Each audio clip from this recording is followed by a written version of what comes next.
Great leaders aren't separated by vision. They're separated by discipline, especially when things get messy, complex, and unclear. Bob Hughes, president and CEO over at Deltek, learned this lesson early, not in business school, but in the U.S. Navy on nuclear submarine. Admiral Rickover, who is known as the father of the U.S. nuclear Navy, had a saying that the devil's in the details, but so is salvation. Bob would later lead a $22 billion merger. Two massive cultures joined together. Day one alignment with a merger, for me, it's not about structure, it's about shared outcomes. Most leaders are warned, inspect too much, and you destroy trust. But Bob learned the opposite. Operational discipline scales trust. Then came the moment that no leader wants. He led his team to respond to a massive ransomware attack. That was the most challenging experience of my professional career. You can't control the environment, but you can control your response. In this conversation, you'll hear what happens when leaders stop avoiding the mess and learn to operate inside it. No slogans, no simple playbooks, just the moments where leadership is actually forged. It's time to lead the team. So you helped integrate two $11 billion giants into one, and very few leaders can say they've been a part of something like that. Most executives fail when they get into merging cultures just a tenth of that size. What's the one lesson you used to keep those teams within those organizations moving in the same direction on day one when it became UKG? You know, day one alignment with a merger, for me, it's not about structure, it's about shared outcomes. Okay. And it's about shared outcomes, really making the customer the center of the conversation, not the org chart, not our own, sort of internal structures. And so that's really the sort of North Star, I think, as you think about how to bring teams together and align around a common goal. Certainly data matters. I'm a big believer in data. I know lots of executives are. Look, data informs decisions, but at the end of the day, people are who deliver outcomes, right? And so as a leader, we've got to focus on the things that will enable people to deliver those outcomes in a consistent manner. And so that's things like focus, it's things like collaboration, stewarding curiosity. And so I think that plus ensuring that you have a unified and strong culture moving forward together is paramount. And so look, culture scales when teams really understand why they exist, what their purpose in life is, and then I also have the systems and the processes behind the scenes to reinforce, that mission. And so that's how I sort of think about it, and think about the big merger effort through the lens of customer first, focused on outcomes, and balancing this sort of notion of data and humanity, frankly. So you had a lot of people on both sides of this equation, on both these companies, and they had their own, I guess, for lack of a better word, mystique about them. So they were doing pretty well, right? They were like recognized as having great cultures. And then you're in charge of bringing them together. And I love the idea of, hey, we got to focus on the customer first, because if we don't have this customer, what are we even doing here? But you got all these people that have worked there maybe for their whole lives, got their culture, and now they're sort of being forced to work with all these other people. Did you guys sit around and say, hey, this is the kind of culture we want to create? Or did you sort of put them on a compare and contrast and say, well, Kronos had this kind of culture, the other organization has this culture, we're going to make a super culture? Or what was take us behind the scenes on how you made those decisions? Because I'm betting very few people ever have a chance to do something like that. So I'm curious how you guys handle it. Yeah, no, we addressed that topic head on from the very beginning, and as you sort of described, step one, we got the leadership teams of the companies together, and we got on the table what we each feel is great about our cultures, what's unique about our cultures, and what some of the corresponding challenges associated with that culture is. And so that was sort of step one. But then to your point, we sort of put that a little bit aside and focus the conversation around, okay, with that sort of as background, what do we want the culture of the combined organization to be? What's important to us? And where do we see ourselves as a company 3 years, 5 years, 10 years? What's unique about us? How are we going to differentiate ourselves? How are we going to provide the best customer experience possible over the long arc of time? And so those are the kinds of conversations we had about providing a great customer experience, about really being an employer of choice, a place where employees could grow their careers and thrive. And so these are the kinds of cultural discussions we had to design what we wanted to be. And believe it or not, we actually, as part of this exercise, we actually tried to visualize this too. So we sort of did sort of a thought experiment. Imagine we are on the cover of a major news publication showcasing how successful we were in this merger. What would the cover of that magazine look like? What would sort of victory, if you will, look like for us, 3 years, 5 years in the future? And it's a really helpful thought experiment, right? Because it helps us to focus on really where we're headed. And so that kicked off, certainly a ton of work. But that's how we, I think, started the merger in a positive way to align around culture. Hey there, this is Ben. If this conversation changed the way you think about leadership, not slogans, not motivation, but the discipline behind real decisions, then you're exactly the person this show is for. Subscribe if you want more conversations just like this. And if you know a leader who's operating right now in the middle when things get messy, complex, and unclear, then send this episode to them right now. It obviously made a lot of press when you guys announced this $22 billion behemoth merger. You did this exercise. What parts of that came to fruition? What parts didn't, or maybe still yet to be realized from the magazine exercise? Well, I think, like anything, the strategy and planning is great. And then sort of operational reality hits you square in the face. And then you sort of adapt and move from there. And that was sort of true, I think, in the UKG experience. And that's true in my experience with all mergers, is that operational reality comes to fruition very quickly. And so, and that was the case in the merger too. And so, look, I think a big part of success in the merger, and it was and continues to be successful. I've moved away and now have Deltek and doing a lot of great things at Deltek. But I would say, this focus on operational discipline, it sort of goes back to what lessons I learned in the Navy, and then it's some more larger at scale organizations, which is to really inspect how does work get done, uncover institutional knowledge, who really understands, the systems, the processes, where does the domain expertise lie, identify critical decision flows, get feedback from all sorts of different constituencies, and determine the downstream impact of some of all this. That's examples of like all the sort of in the goo operational work that's just critical in order to make sure that vision, that strategy comes to life. And, sometimes that stuff is tough, right? And sometimes, things take longer than you would otherwise hope. And that's what we as leaders need to stay focused on. And my perspective is, as a leader, you got to stay focused on the vision, right? And communicating where we're headed and the strategy so that everyone understands, the goals, notwithstanding some of the, operational challenges along the way. So what's the lesson you learned driving a nuclear reactor around that you think you couldn't have learned anywhere else?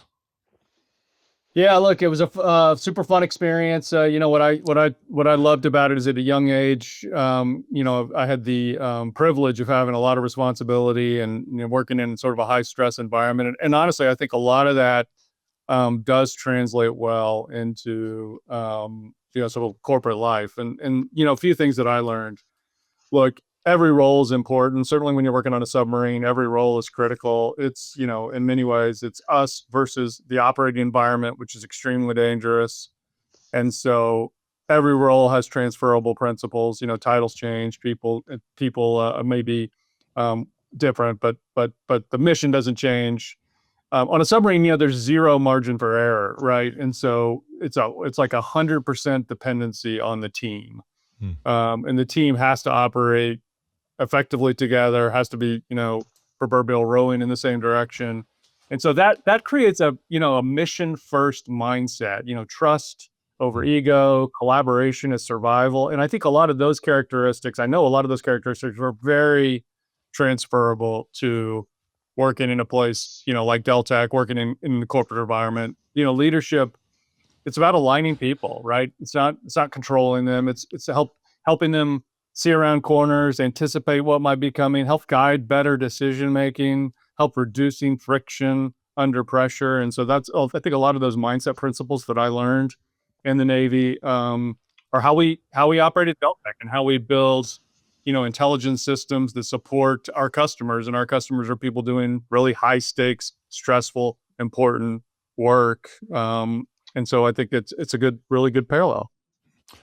I believe, and you can correct me if I'm wrong, that you're known for one of these sayings.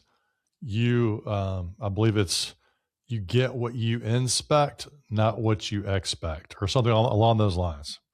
That's right. That's right. Okay. I learned that in the Navy, by the way. Yeah. Oh, okay. So you have been rewarded, and you have probably kept a lot of crises from happening on a submarine, but with that. That's right. However, you're leading teams now a lot bigger. You got thousands of people here, thousands of people before, and you're in this field now of like all the software development. I guess as you were before too, to a lot of degree. Where do you draw the line from? Okay, I'm inspecting. Expect what you inspect, and then versus making your team feel like you're just micromanaging them and then driving yourself crazy to burnout because you're like, I need to know the details. I've got to know the details. You keep going down, down, down, down, down until you've just, exhausted yourself. So it's like, on one hand, there's a huge advantage to that saying and leading. Mm-hmm. When has this come back to bite you personally? And how do you balance it? It's a really good question. It's a really good point. Look, it's funny. I think Admiral Rickover, who's sort of known as the father of the U.S. nuclear Navy, had a saying that, a lot of people used to love to run around saying the devil's in the details, the devil's in the details. And he would say, but so is salvation. So is salvation. And so I learned that sort of early on. Look, I'm a big believer that operational discipline scales trust. It really does. And so for me, this notion of inspection, it's about outcomes. It's about outcomes. It's not about activity. And so I think that type of rigor enables creativity and encourages creativity. It doesn't suppress it. Look, what I learned in the Navy, like readiness is non-negotiable. I learned that, through my corporate career as well. Readiness is non-negotiable. And so you inspect your systems so that people can perform to their best. And so as a leader in business, we inspect things like our signals, we inspect our data, but we don't inspect every move. We're ultimately interested in outcomes, and trying to replace sort of gut feel with, data and customer insight. And so that's the aspect of inspection that I think is a positive for everyone involved in a company. And so when I think about, like how I do this in my daily work at Deltek, what does this mean for us? I mean, it's about the health of our platform. It's about the integrity of our data. It's about our customers. And again, making sure that our customers are achieving the best outcomes possible with our solutions. And so those are the sort of things that we rigorously inspect to make sure that we're doing everything we can, to provide an awesome customer experience. And we did that, by the way, and all this stuff in my view is that much more critical given everything we've got going on with AI, making sure that AI is governed, making sure that AI is reliable, making sure that AI is trusted. And these notions, it's critical in my view that we continue to inspect to make sure that we're delivering on that promise. Is there a place where you've inspected too much, or you've gone too deep in the business from your perspective, or you believe you need to go all the way down to the very granular level? Yeah, I think it depends. It depends. I mean, I do think oftentimes as a leader, you do need to get into those, into the granular levels of things to be able to really understand what's going on, to really identify root cause. I'm passionate about continuous improvement. And I think that's a discipline, an operational discipline as an organization that, was sort of born out of the manufacturing world, but has huge parallels with all companies, including software companies. And just this notion that we can continue to get better in every process a little bit each day, each week, each month pays huge dividends. And so I think that the best way to really get good at that is to get very granular. And I think if look, Mm. this notion of Mm. concern around micromanaging, that's a legitimate concern. But I think it's one that is relatively easy to deflect if you're just very open, honest, transparent, and communicative around the why we're Mm. doing this, why we're Okay. trying to get into the details. And when you sort of can communicate that to people and explain how that relates to making the process better over the long arc of time, I think they really get it and they buy in. And so it becomes much less about, them feeling like you're inspecting their capabilities and more about the process and trying to make it better. I think you just said the magic thing there for me in that, because otherwise they're going to be on the defensive and it's not going to be a great experience for Right. probably anybody. That's But right. if it's more about transparency and sharing information and knowing what your intent is, like, to really improve the process, it changes everything. Do you have a certain methodology that you like to apply when you're diving in? Yeah, it depends a little bit on the domain, but I'm a big fan of process mapping, just getting it like Okay. understanding. Again, it starts with the outcome, which in a software business, almost always revolves around the customer and the type of customer experience that we want to deliver. Mm-hmm. It starts with the outcome, and then you work backwards. You work sort of upstream, and sort of map the whatever process it is that we're talking about to understand what are the dependencies, what are the points in that process where a decision has to be made, who's accountable for those decisions, and by interrogating that along the full chain, in my experience, you always identify bottlenecks, either single points of failure or places where it's ambiguous or unclear to people working in the process, what the right next step is. And so you just go after those bottlenecks in the process one by one and just continue to sort of iterate on that again, with the North Star being the outcome. And Mm-hmm. I think that sort of process works really well. And by the way, it's a that's an organizational capability. It's a discipline. Okay. It's not something that just one person is sort of running around, with their hair on fire trying to preach. It's really something that as an organization you need to get behind so that this approach can sort of take place at all levels in the organization. You've talked about a phrase, repot the plants to keep them growing.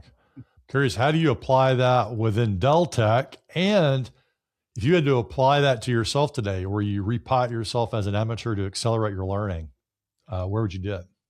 That's a good question. I learned that phrase "repotting the plants" from a former boss of mine many years ago, and it always sort of stuck with me. And because I think he's right. Sometimes the pots need to be replanted just to give them a little better soil to grow and to expand. And so look, my perspective on this is like growth requires discomfort. In fact, I think there was a recent Super Bowl ad that sort of was some sort of along those same lines, which really resonated with me. Growth doesn't come easy. It almost by definition requires being out of your comfort zone, and so it's about expanding. I think your environment, and so look, I think at Deltek, the way I would describe Deltek is a great company, strong culture, really strong legacy, deep institutional Mm. knowledge. The things that we do for our customers, I would argue we do, better than anyone on the planet. We have a very highly trusted position in high stakes industries, and so we're privileged in that way. It's a big responsibility. Um, but back to this sort of notion of repotting the plants, um, AI is sort of, there's no question that AI is a new sort of environment, a new tool for us, and it expands how customers win, it expands how customers plan their projects, execute their projects, analyze their projects, all the core capabilities that Deltek has done for years and years and years. And so it really turns this sort of expertise that we have into intelligence. And so Mm. that's the big opportunity for us. And I think, as I think about Deltek and this notion, we're continuously thinking about how do we repod our own plants? How do we continue to move people around and put them in new and interesting ways so that we can unlock the power of AI, Mm. given how it makes, it makes business operations so much quicker, data, synchronization so much quicker, and all those great things that we all know. And it's a huge opportunity for us. And so, yeah. What would I like to do? Yeah, where are you Uh, going to repot I, yourself? yeah, it's a good question. I mean, look, I've, I always I'm sort of a lifelong learner and intellectually curious. I love jumping into things that I don't know much about, and I like going deep on them because I think Hmm. that's where you really learn and Yeah. figure out where things are connected. But look, at this stage of my career, honestly, I like one of the things I like the most about what I do is the teaching aspect of what I do, is working Okay. with Hmm. newer managers and leaders to just share my experience and share what works and what doesn't, and sort of the management approach. And so I would think sort of my role in more sort of a teaching capacity would be a lot of fun. Be a lot of fun. The CEO/teacher. Well, it sounds Yeah, like to me you've already repotted yourself as a teacher. that's You're already rolling with it, especially yeah. being with us today. Now, for the listeners, right? This Deltek has got been around over a decade, right? And Mike Corkery was the CEO who you replaced That's right. about a year and a half ago, and they've got a good track record. And you're coming in, from what I can tell, as more of the disruptor with the agentic AI mindset, and you're here to potentially, I guess, continue to sort of change some things and innovate.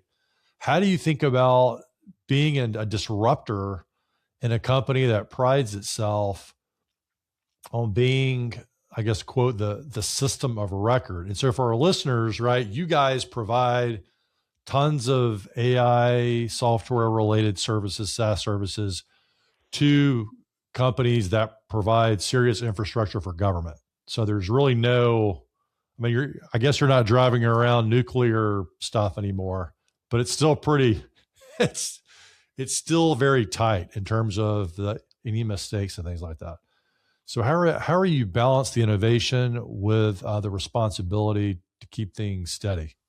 Yeah, no, good question. Look, so yeah, Deltek, you're right. We serve government contractors as well as architecture, engineering, construction, and consulting firms. And the common thread for all of our customers, regardless of what industry they're in, they all live and breathe projects, big, complex, Yeah. compliance-oriented projects. And we have a number of solutions that help them to win projects, manage projects effectively, profitably, in a transparent manner, and then analyze their performance so they can get better and improve with every subsequent project. And so we've got a lot of cool tools.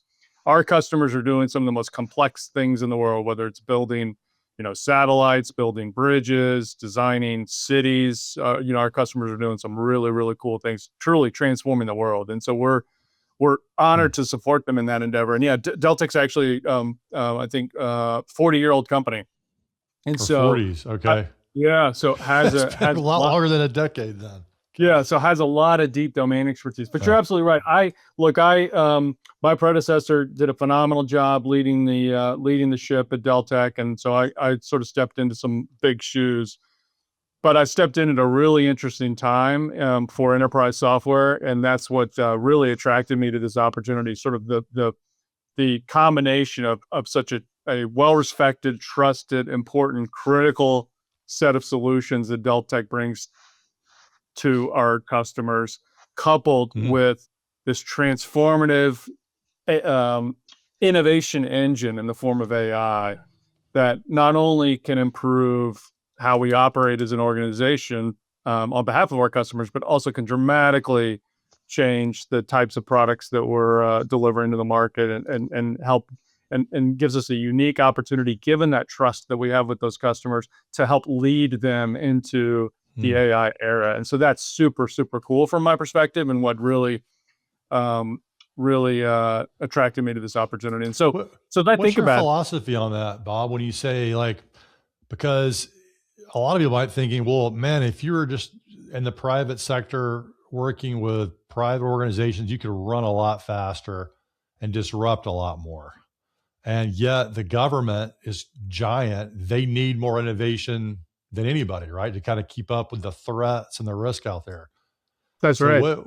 what's your message to your team so they can kind of walk that tightrope?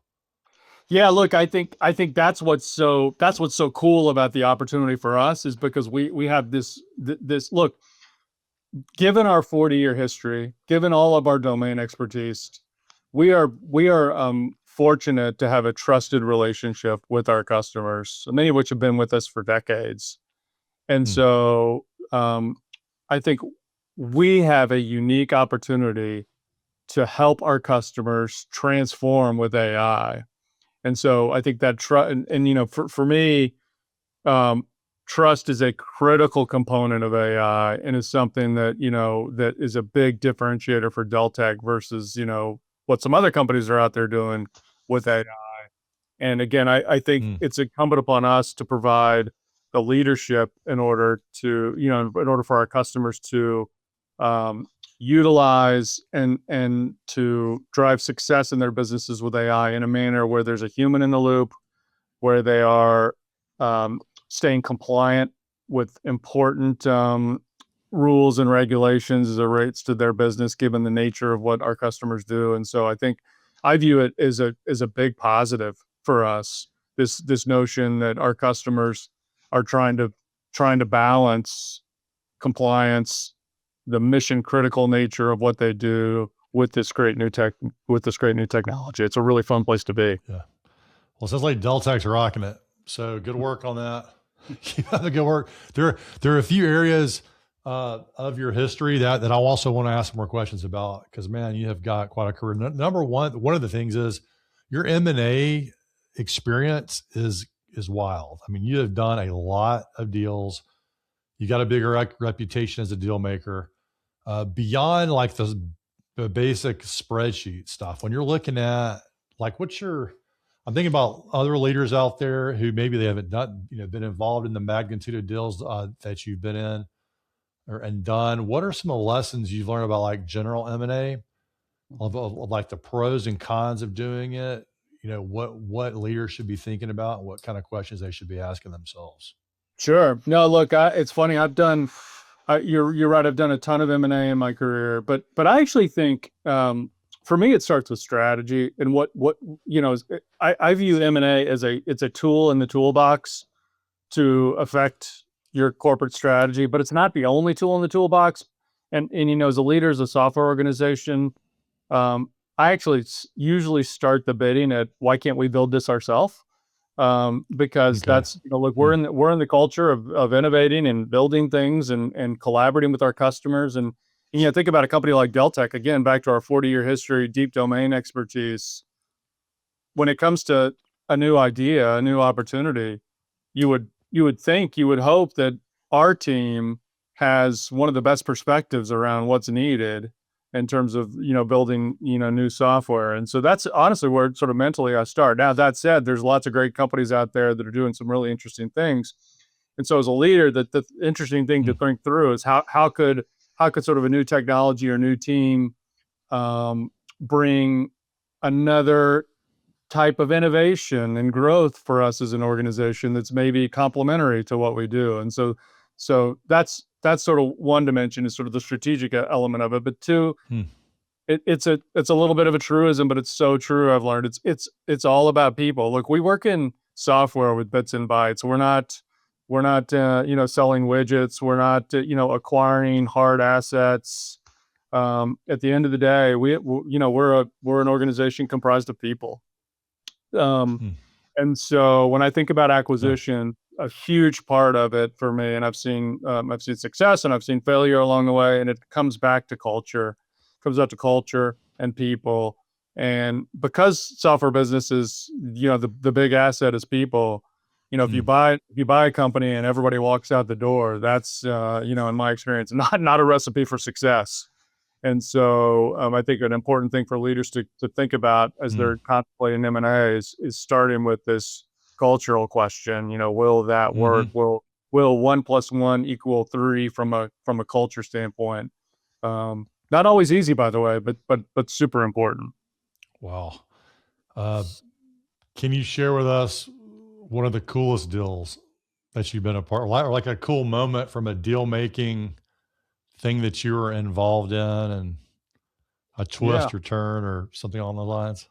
Yeah, I'd say, look, I've had a lot of fun, successful acquisitions over the years. Deltek has done a number of acquisitions that have honestly transformed us as an organization, and we've got, the other aspect of M&A that people sometimes lose sight of is the talent that you can bring into the organization Hmm. via M&A. It's almost never where the conversation starts, but oftentimes I've found when you're looking back at the success or failure of an acquisition 5 years, 10 years later, oftentimes the first bullet on the page is look at these fantastic people that joined our organization, and look at the transformative projects that they've driven since they've been part of our Ah, organization. And we never okay. contemplated that, right, as part of the deal. And that's, I've seen that just time and time again. Hmm. And so that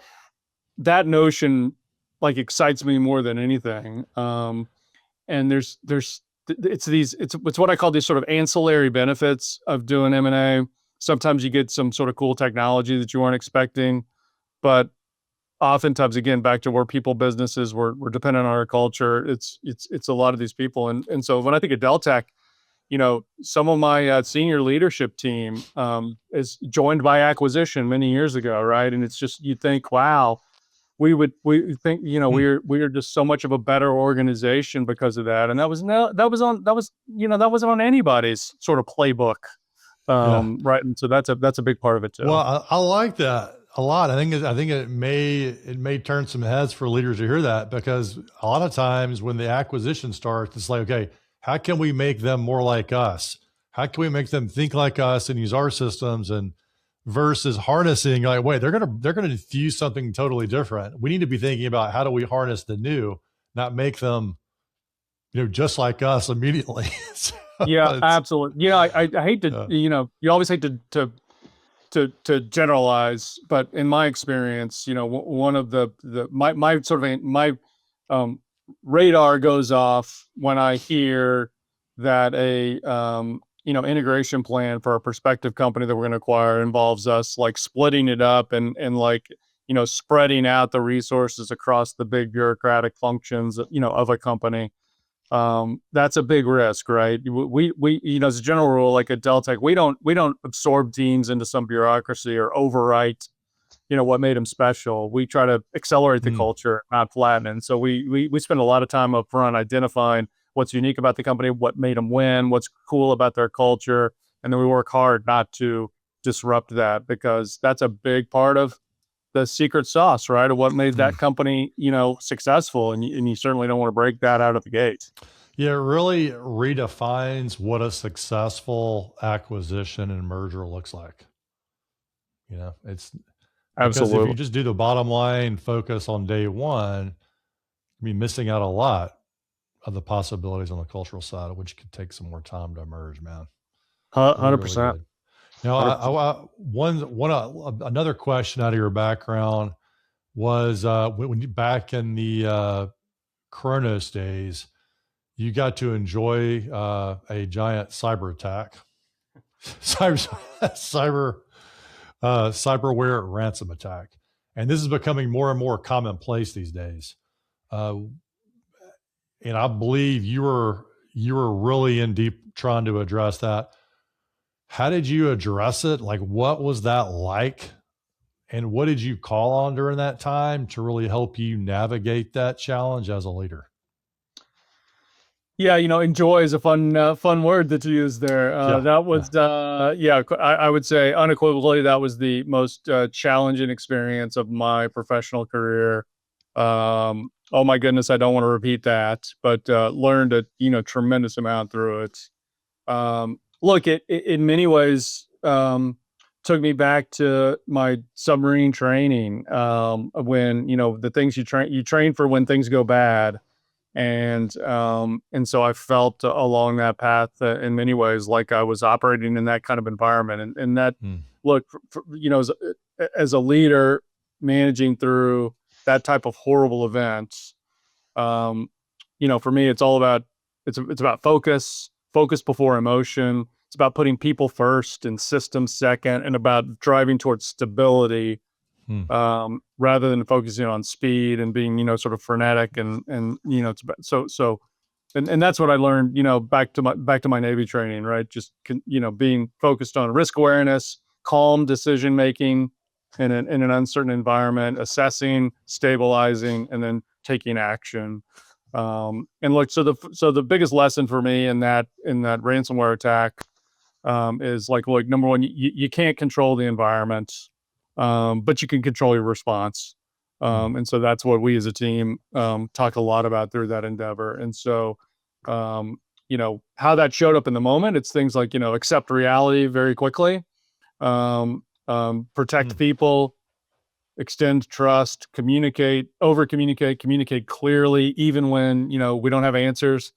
If you're not communicating with your customers, that's a little bit of a communication in of itself, right? They sort of fill in the gaps. And so you can't let that happen. And so you got to just keep communicating, even when you have incomplete answers. Stay present, stay visible, stay accountable. And so, it's funny. It's like a lot of things in life. While on the one hand, that was a really challenging experience that I never want to go through again. At the same time, I sort of have some fond memories of that experience because we banded together so closely as a team, working 7 days a week trying to recover from that environment. And that's it was just it was a good experience in that standpoint. Just trying working together, all rowing in the same direction to get our customers taken care of. Yeah, it went from peacetime to wartime pretty quickly.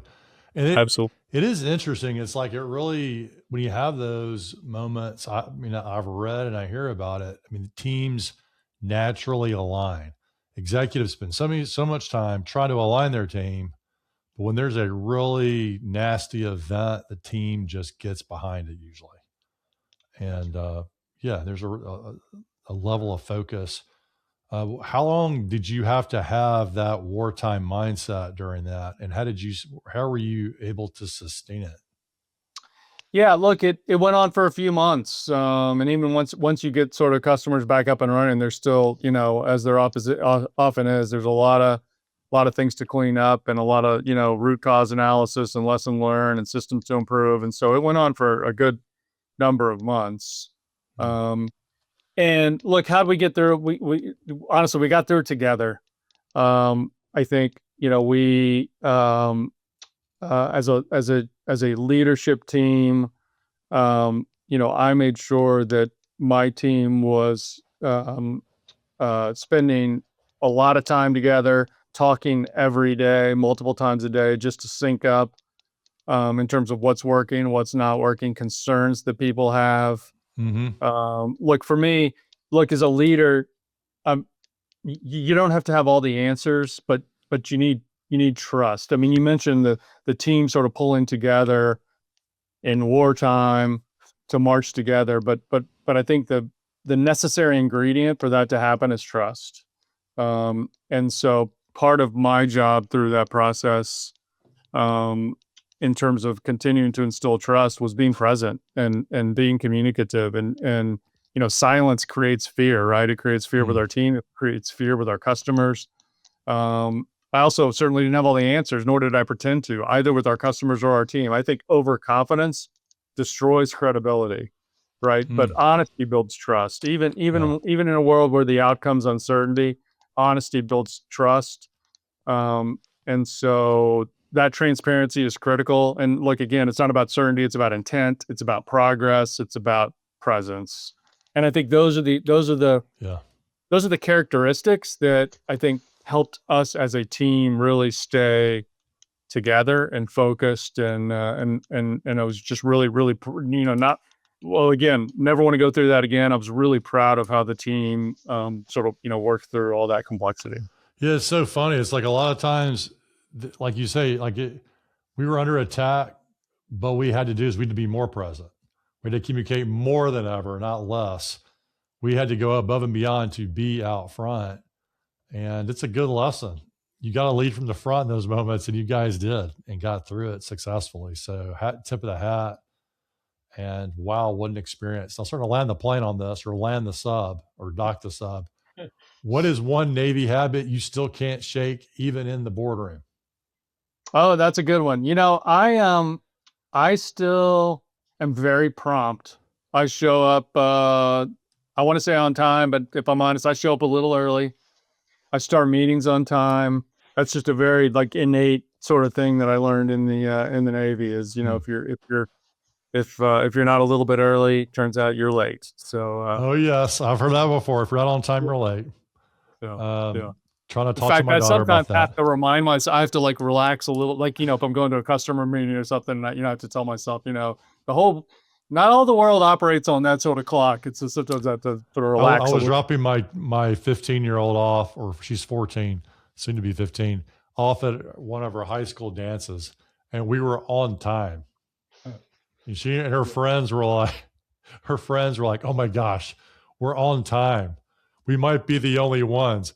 And one of That's her right. other friends who'd not been to a dance before said, "Is it bad to be on time to a dance?" And they all turned to her and said, "Yes." Right. So there might be one exception to the rule. That's this Right. thing. There's right there, but I did not learn the notion of being fashionably late in the Navy. That's right. Okay, that was not part of the teaching Yeah. curriculum there. Right. What's one piece of advice that you followed for years and then realized that it might not be 100% correct? Well, it's a good question. I would say, there's this. I think there's a commonly held view. When you think about people who are starting their careers, or even, kids that are in school thinking about what they want to study. There's commonly held advice that you hear a lot, that you should start broad, right? That you should, you know, Hmm. keep an open mind, because you never know what you're going to ultimately end up being interested in. And so study some, you hear people say study something that's as broad as possible. And like I don't want to pick on any particular majors or functions, but you know what I mean. Like don't like get too narrow, because then you'll be Yes. pigeonholed. And I Hmm. actually think in my experience, the opposite is Okay. actually true. um, I think there's a lot of benefits in going deep in a narrow category early, because that's where you learn so Mm. much discipline, and that's where you learn the importance of what's going on at the ground level and the intricacies of a given topic. Mm. Because I think the skills you learn by going deep in a narrow topic are transferable to other topics. And so, Okay. Yeah. whereas if you start sort of more of a generalist approach, you don't sort of learn how to, get to the root cause, of sort of topics, and really get into the weeds. And so I guess my answer to you is, I have always been a big believer in like picking something that you like, like being, something that you want to engage in, and then going really deep on it. And then at some point, if you want to pick your head up and do something else, great, great. But but don't try to, don't fly at 50,000 feet for the rest of your life, because that's going to be tough. Well, it ties back to your repot example. Like you can Yeah. repot yourself somewhere else, but I haven't thought about it that way, because I do can easily see this mentality of, well, I'll only want to go deep once I really find that thing that I'm passionate about. But then you'll be going deep for the very first time. If you have that experience and joy of understanding things at a very granular level, it's just going to help you do that multiple times, That's and right. not be And it's afraid of like going deep. it's that's right. And like you Hmm. talked about, like the submarine versus corporate America, so much of that's transferable. And it's because it's like, at the end of the day, in any sort of business, we're talking about people, we're talking Hmm. about process, we're talking about technology, the intersection of those three things. And those lessons are transferable across sort of markets or verticals or whatever. And so if you get sort of get deep, then you learn at a really visceral level the intersection of those for a particular domain, and that's Hmm. transferable. That's transferable. If you're operating a nuclear reactor to building project management software, that's transferable. Yeah, I like And that. so There's a that lot of anyway, philosophy in that for raising yeah, kids too, I think, that's because we right. do That's want them right. to try a lot of things, which is good for them, but also, pick something and go deep, like understand the fundamentals of it and, have that experience. That's right. That's Bob, it's right. been a fun one today. What's your parting thought for our listeners? I think, look, I've enjoyed meeting you. Good discussion. Look, I think, parting thought, culture is everything. Culture is everything in an enterprise software company. I would probably argue in other companies as well. And where that manifests itself most is our customers. That's why our customers see us, they feel us, they interact with our people. That's why people choose to do business with us. It's why people buy more stuff from us. It's because of the quality of our people, the engagement of our people, the expertise of our people. And so as a leader, I spend a disproportionate amount of time thinking about and making sure that we're investing in our culture and investing in our people, because that's where the rubber meets the road. Everybody, invest in your people. Culture is everything. Bob's made it happen a lot of places. Bob, thank you for joining us today. Awesome. Thank you.